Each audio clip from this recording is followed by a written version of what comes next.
자, 오늘은 예레미야 30장입니다. 제목을 그냥 책으로 정했어요. 책 좀 읽으세요. 저도 책을 이제 거의 못 읽는 것 같아요. 그냥 뭐 계속 말씀 준비하면서 읽는 건 있지만 따로 이거 읽어볼까? 이런 거 좀 시간 못 가는 것 같아요. 그래서 책을 제목을 적어놓고 그래, 책을 제대로 읽어본 적이 언제인지 싶더라고요. 우리 지난주에 잠깐 얘기하면 지난주에 이제 거짓 선지자 이야기를 했습니다. 그들의 이야기는요, 사실 거짓이란 말을 딱 빼면 굉장히 모든 사람들이 좋아할 만한, 오늘날 많은 목사님들의 설교가 많지 않을 수도 있지만 어쨌든 오늘날 목사님들의 설교가 어쩌면 그냥 낙관주의라면 그것이 거짓 선지자일 수 있다는 것이죠. 하나님은 70년을 선포했는데 거짓 선지자들은 아니야, 2년 안에 돌아올 거야 라고 하면 사람들의 귀가 즐거운 것은 이 사람들의 말 아니겠습니까? 문제는 단순히 이게 그냥 마음에 즐겁고 귀에 즐거우면 괜찮지만 문제는 뭡니까? 그것이 하나님의 뜻이 아니라는 거예요. 그러니까 듣기에 좋을 수 있지만 결국 하나님 앞에서는 죄가 될 수 있는 이야기, 이것이 이제 마냥 낙관주의의 이야기가 되는 것이죠. 잠언에서도 자기의 마음을 믿는 자는, 이 사람들이 다 낙관주의자들 아닙니까? 내가 마음 먹은 대로 할 수 있어. 내 마음이 내가 기도 뭐 많이 하면 될 거야. 뭐 이런 느낌. 이게 미련하다고 말하는 것이죠. 왜냐하면 이 끝에 결과는 이제 패망이 되기 때문에 그렇고, 지혜롭게 행하는 자. 지혜롭다는 것은 무엇입니까? 하나님의 뜻을 알고 그 뜻대로 순종할 수 있는 그런 능력을 가진 자. 성경에서는 이걸 지혜라고 하거든요. 그런 자는 구원을 얻는다. 즉 좋은 게 아니라 하나님의 뜻을 알고 행하는 자가 구원에 이르는 자다라고 말씀하고 있습니다. 결국 하나님의 뜻은 이제 바벨론 포로 70년이었거든요. 70년. 성전이 예루살렘이 파괴되고 성전이 무너지고, 그래서 결론은 70년간 너희가 바벨론에 있을 거야, 이렇게 하나님께서 말씀하십니다. 그러면 문제가 생겨요. 어떤 문제가 생기냐면 유다 백성 입장에서는 하나님의 백성이잖아요. 그러면 자기들이 죄를 지었기 때문에 하나님께서 이거 완전한 심판인가? 이제 우리 끝인가? 라고 생각할 수 있어요. 즉 차라리 완전한 심판인가? 라고 생각하는 사람들은 하나님을 믿는 사람들이죠. 우리 망했나?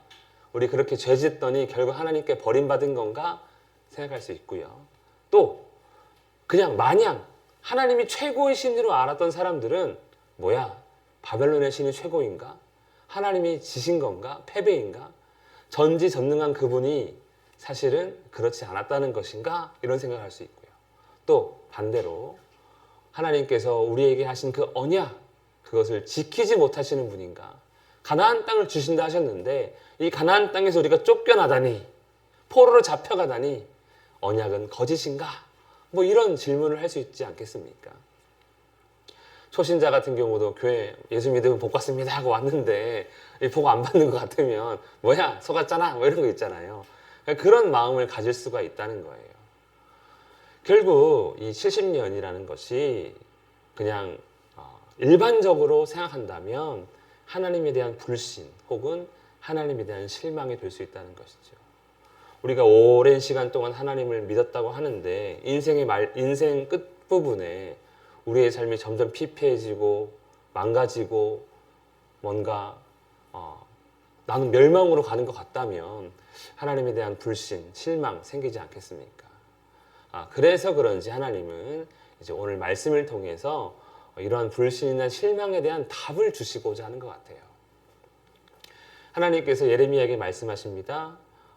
내가 너에게 일러준 모든 말을 책에 기록하라. 그러니까 책으로 만들라는 거예요. 책으로 만들어라. 그래서 오늘 제목이 책입니다. 책. 이것은 단순히 네가 말을 듣고 메모해서 사람들에게 전하라, 말하라가 아니에요. 책에 기록되어 놓아라는 거예요. 그럼 나중에 본다는 거죠. 나중에. 당장에 물론 책이라는 것이 바로 출판해가지고 보게 할 수 있지만 당신은 출판이라는 것을 하지 않잖아요. 그러니까 이것은 뭔가 기록에 더 의미 있는, 단순한 메모가 아니라 어떤 영구적인, 오랜 시간 지나면서도 볼 수 있는 그 증거를 만들라는 것이 이제 오늘 30장부터 33장의 내용으로 우리가 볼 수가 있습니다. 그래서 감사합니다. 그래서 이 책에 대상이 있겠죠. 책을 기록하면 뭔가 대상이 있지 않습니까? 누가 읽어야 하는 것인지, 또 이 책을 기록했기 때문에 언제 이것을 읽게 되는지 시기가 있거든요. 시기. 그래서 추측해 보면 이제 포로로 잡혀갔다가 돌아온 그 남은 자들, 예레미야에서도 말하는 그 남은 자들이고, 그다음에 시기는 지금 당장이라기보다는 미래에 관련해서 하나님께서 이 말씀을 기록하라, 책으로 만들어라 라고 한 것 같습니다. 핵심은 이거예요. 이 책의 목적은 내가 내 백성 이스라엘과 유다의 포로를 돌아가게 할 날이 오리니. 그러니까 그 날에 아마 이 책이 이제 어떤 의미를 갖게 될 것이다 라는 것이죠. 그리고 그들이 나중에 돌아와서 땅을 차지할 거다. 약속의 그 땅을 차지하게 될 거야. 그때 아마 이 책이 너희에게 큰 어떤 도움이 될 거다. 위로가 될 거다라는 것이죠. 이 책의 핵심은 이거예요.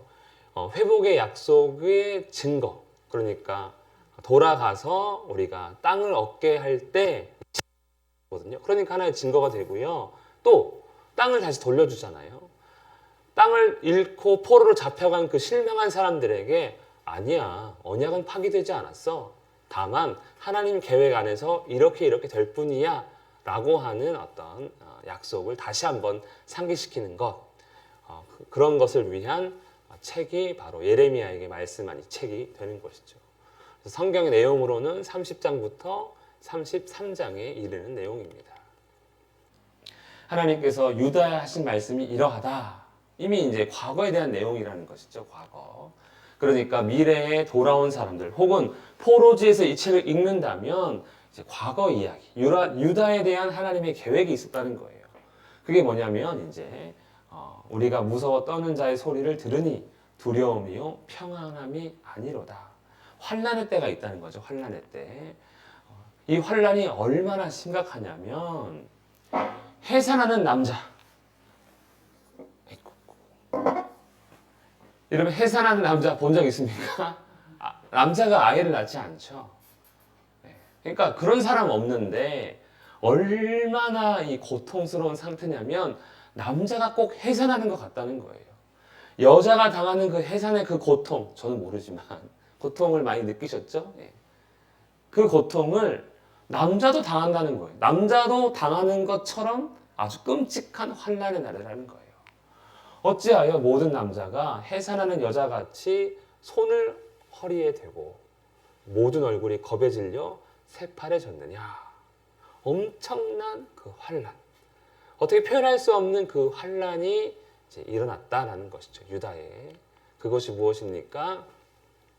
슬프다 그날이요. 엄청난 날이 없다. 즉 유다 멸망의 날, 성전 파괴의 날, 그리고 예루살렘이 포로로 유다 민족들이 포로로 잡혀가는 날. 그것을 야곱의 환난의 때가 된다. 이스라엘의 환난의 때다라고 말하는 것이죠. 나라가 멸망했으니 남자들도 마치 해산하는 그런 고통을 당하게 되는 그 날을 이야기하고 있습니다. 지금 과거에, 그러니까 미래의 사람들이 이 책을 본다면 그래, 그때 진짜 힘들었지. 우리 아버지, 우리 할아버지가 당한 일이지. 이렇게 이제 볼 수 있다는 거예요. 그러나 그 환난에서 구하여 냄을 얻으리로다. 그러니까 유다에 대한 하나님의 말씀, 환난이 있지만 환난 중에 구원받는 자가 있다는 거죠. 남은 자, 즉 바벨론 포로로 잡혀간 자. 어쩌면 이 책을 읽고 있는 자신들을 임을 알 수 있을 겁니다. 그날에 하나님께서 말씀하십니다. 그날에 내가 내 목에서 그 멍에를 꺾어버리며 내 포박을 끊으리니, 즉 구원을 받는 환난에서 구하여 냄을 얻는 그날에는 하나님께서 이제 구원을 해주시겠다는 거예요. 그래서 그들이 다시는 이방인 섬기지 않고 바벨론 포로로 지내지 않고 돌아와서 그들의 하나님 여호와를 섬기며 그들의 왕 다윗을 섬길 거다. 멍에를 꺾어버린다. 자유를 얻게 될 거다. 그러면서 하나님 섬기고요. 그러면 다윗 왕을 어떻게 섬깁니까? 죽었는데요. 이 사건이 있기 400년 전에 죽었거든요, 이미. 그럼 다윗 왕 어떻게 섬깁니까? 다윗의 후손을 의미하는 것이죠. 아니면 다윗과 같은 영광을 누리게 된다는 것입니다. 즉 구원하시는 하나님을 만나게 되고요. 다윗의 후손으로 오실 메시아 이야기, 다윗 왕을 섬기는 말씀을 이야기합니다. 다르게 얘기하면 이제 언약의 성취죠. 다윗과 맺은 언약이 있습니다. 영원한 왕위를 주겠다. 그런데 그 다윗 왕이 다시 이루어지잖아요. 그래서 언약이 이루어집니다. 구원의 그날이 되는 것이죠. 그러므로 나의 종 야곱아 너는 두려워하지 말라. 이스라엘아 놀라지 말라. 무엇을요? 이 환난의 날을. 이것은 끝이 아니야. 최종이 아니고 과정이야. 이 환난이 곧 심판으로 연결돼서 끝나는 게 아니라 과정 중에 있다는 거예요. 과정 중에. 아직 이 이후에 회복의 결말이 있다는 것이죠. 그렇기 때문에 두려워하거나 놀라지 말라라고 이야기합니다. 그래서 야곱이 돌아와서 태평과 안락을 누릴 것이며 두렵게 할 자가 없다. 나중에는 이제 완전한 구원이 이루어지는 것이죠. 그러니까 지금 유다가 당하는 그 환난의 목적은 심판이 아니라 그 이후에 태평과 안식을 위한 그런 이유 때문에 지금의 환난이 필요한 거다. 우리가 지난번에 잠깐 나눴지만 우리가 청소를 그러니까 집을 깨끗이 하려면 버릴 거 다 버려야 되잖아요. 그러니까 죄악의 문제를 해결하고 그 더러운 것들을 제거한 다음에 다시 이제 평안을 누리게 된다는 것이죠. 제가 그런 생각을 한 번씩 하겠는데 정말 이렇게 정리가 안 된 집을 이렇게 가게 되면 그러니까 예전에 이제 제가 있던 곳이 그랬었는데 어떤 생각이냐면 그 집을 제가 딱 들어서 탕탕 털고 싶어요. 그리고 다시 놓은 다음에 다시 배치하고 싶은 거 있잖아요. 딱 그렇게 하신다는 거예요, 하나님께서. 그러나 하나님은 공의의 하나님이기 때문에 이 죄를 그냥 묵과할 수 없다는 거예요. 그냥 넘어갈 수 없다는 거예요. 죄에 대한 대가를 치르는 것이 바로 환난이 되는 것이죠. 그래서 환난은 심판은 아니지만 과정상 필요한 징계가 되는 것이죠. 우리가 자녀들에게 징계할 때 끝입니까? 이제 너 안 봐. 오늘 내가 너 때리고 끝이야. 이제 우리 관계 끊어져 아니잖아요. 이걸 징계를 한 다음에는 뭡니까? 다시 관계가 회복되어서 너도 새롭게 되고 나도 너에 대해서 이렇게 더 이상 이 문제로 끌려다니지 않고 싶다. 뭐 이런 의미가 있는 것처럼 하나님도 환난을 통해 징계하심으로써 회복의 기회를 허락해 주시는 것이죠. 사랑의 매가 될 수 있는 겁니다. 하나님께서 이렇게까지 하시는 이유 바로 내 상처는 고칠 수 없고 내 부상은 중하도다. 즉 너의 능력으로 이 모든 문제를 해결할 수 없다는 거죠. 죄의 문제는 사람이 해결할 수 없고요.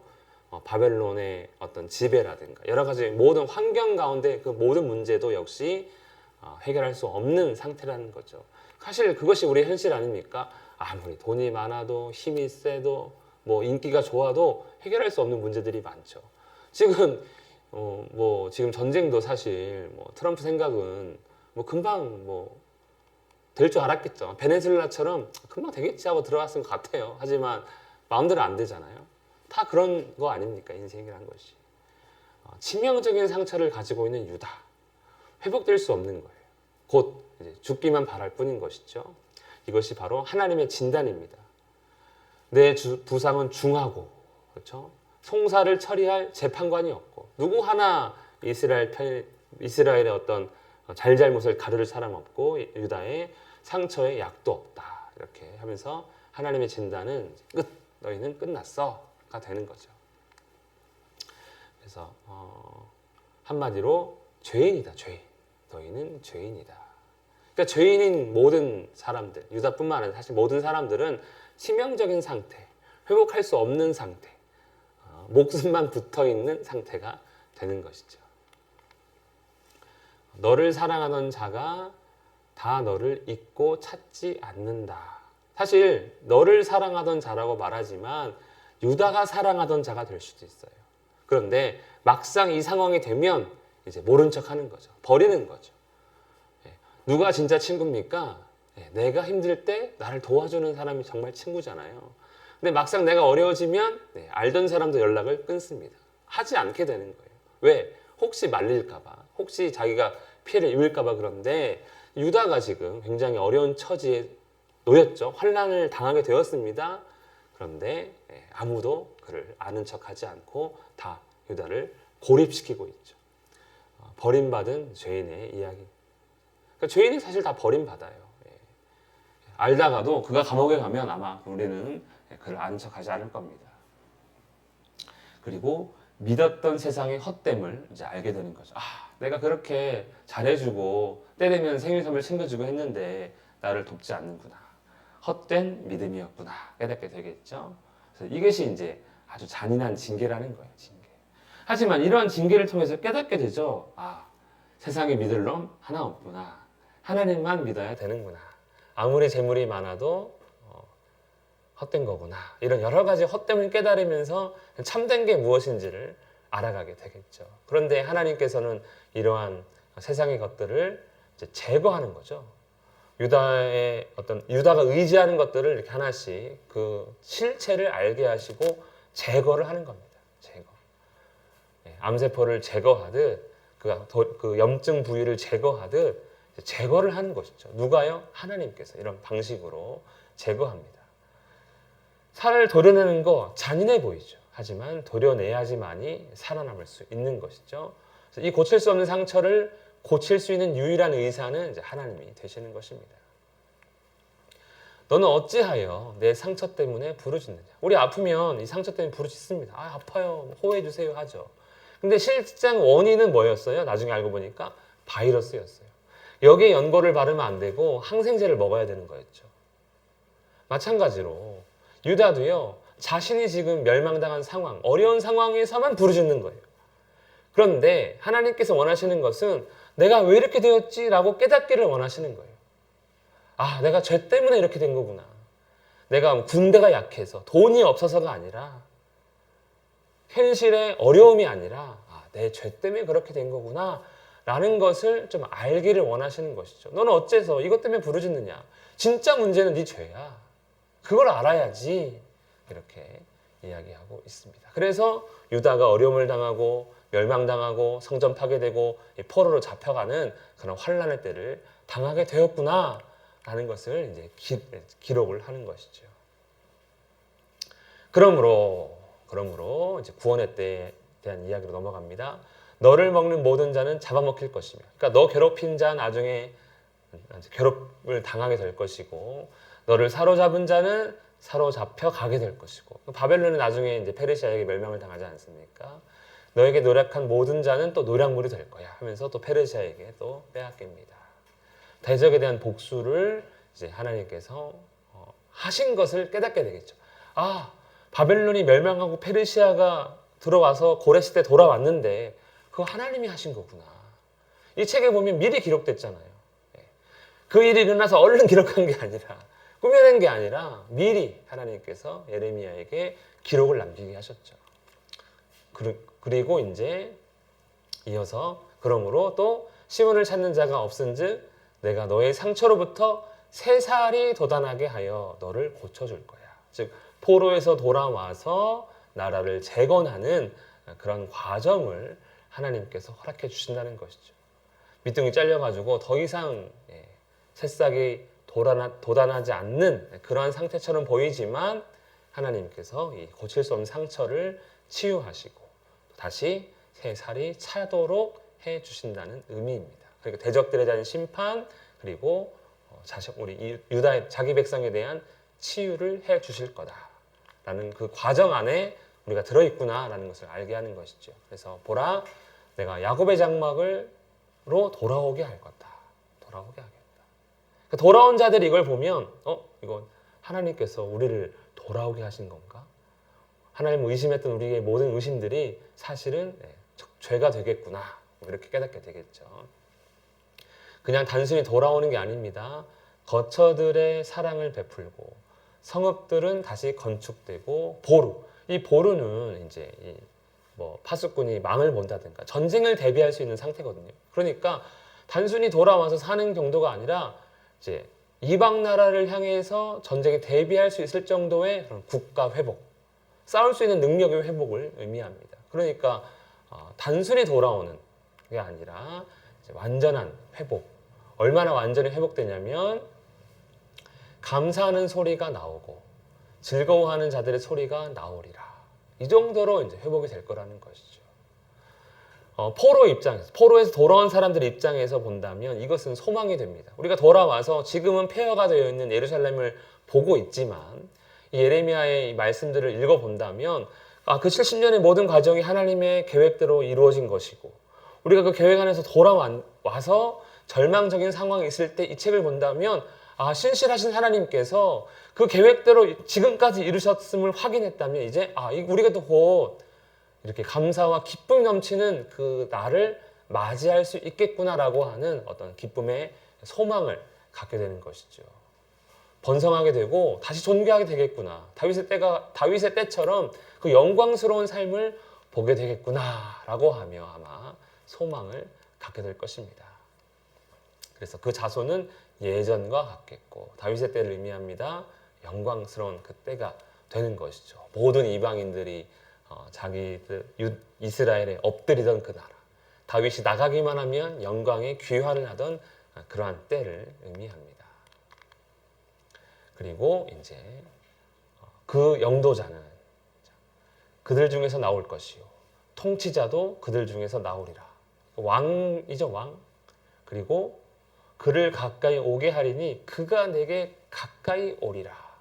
이게 좀 특이합니다. 이게 가까이 가는 게 뭐 어렵냐. 이 왕이 하나님과 좀 친밀한가 할 수 있는데 하나님께 가까이 가면 됩니까? 안 됩니까? 네? 돼요? 안 돼요? 안 되죠. 안 되죠. 여기 대제사장을 제가 써놨잖아요. 일부러. 하나님께 가까이 가는 날이 7월 10일 대속죄일. 그날 하루 그 성막 안에 성소에 들어가서 대제사장이 하나님을 만나거든요. 그런데 만나기 위해서는 또 자기 죄를 위해 또 속죄하고 어쨌든 아주 거룩한 상태로 들어가야 돼요. 근데 들어갈 수 있는 사람은 유일하게 다른 사람은 절대 안 됩니다. 이 사람 죽더라도 이 사람이 들어가야 돼요. 대제사장. 그런데 지금 누가 가까이 갑니까? 왕이 가까이 가잖아요. 그러니까 아주 특이한 왕인 거죠. 가면 안 되는 왕이 가까이 가는. 그러니까 이 왕은 어떤 왕입니까? 거룩한 왕. 하나님과 가까이 해도 아무 문제 없는 하나님을 만날 수 있는 거룩한 왕에 대한 약속을 하나님께서 허락해 주십니다. 즉 포로에서 돌아와서 예루살렘 재건하는 사람들이 꿈을 꾸는 것이죠. 하나님께서 아주 거룩한 왕을, 다윗과 같은 거룩한 왕을 우리에게 세워주실 거야. 그러면 그 영도자를, 이 거룩한 왕을 통해 어떤 일이 벌어집니까?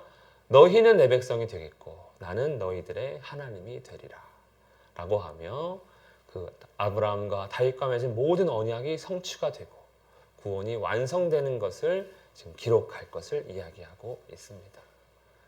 그러니까 이제 이 책을 통해서 누구를 기다리게 됩니까? 지금까지 우리가 당한 것 다 하나님 계획이었네. 이제 회복될 것이고 거룩한 왕이 오겠네.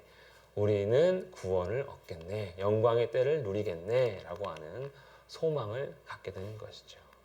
그런데 이 소망을 위한 한 가지 또 과정이 있으니 그게 뭡니까? 여호와의 노여움이 일어나 악인의 머리 위에서 머문다는 거예요.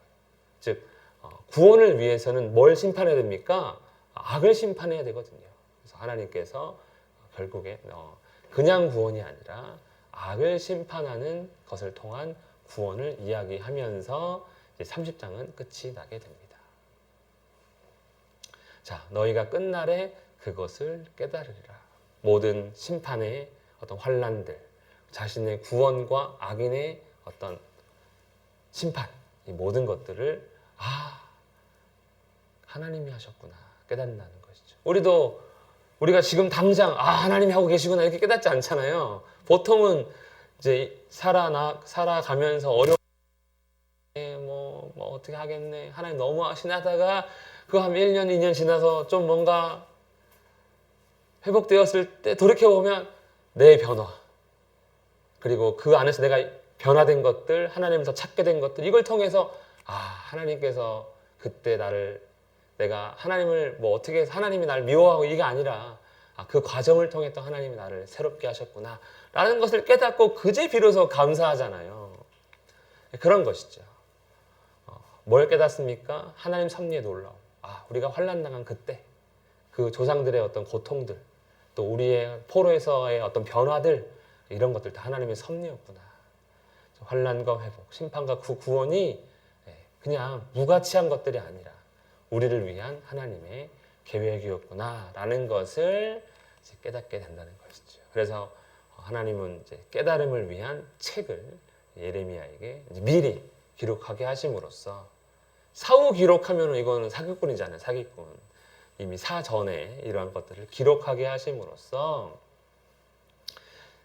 70년은 멸망이 아니라, 끝이 아니라 회복을 위한 계획임을 깨닫게 하신다는 것이죠. 즉 바벨론 70년을 위해, 그리고 하나님의 신실하심을 변호하는, 하나님께서는 언약을 계속해서 지키고 계신 거였구나. 환난을 당한 것은 언약을 못 지키다가 지키고 뭐 이런 것이 아니라 이 언약을 지키기 위한 과정이구나. 그리고 메시아에 대한 약속을 주시기 위한 그러한 책으로서 예레미야에게 기록하게 하신 것이죠. 깨달음을 위한 책인 것이죠.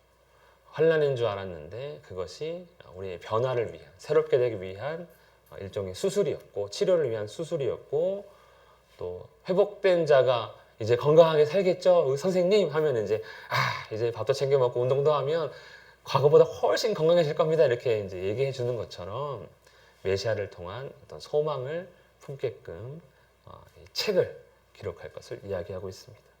결국 이 책에 크게 보면 이게 뭡니까? 이게 결국 우리에게는요, 성경책이 되는 것이죠. 성경책. 그러니까 성경을 통해서 우리는 우리의 모든 죄악들의 어떤 환난들이 하나님의 과정이고, 우리에게는 영원한 하나님 나라의 소망이 있는 거구나라는 것을 조금 우리가 확대해서 갈 수 있습니다.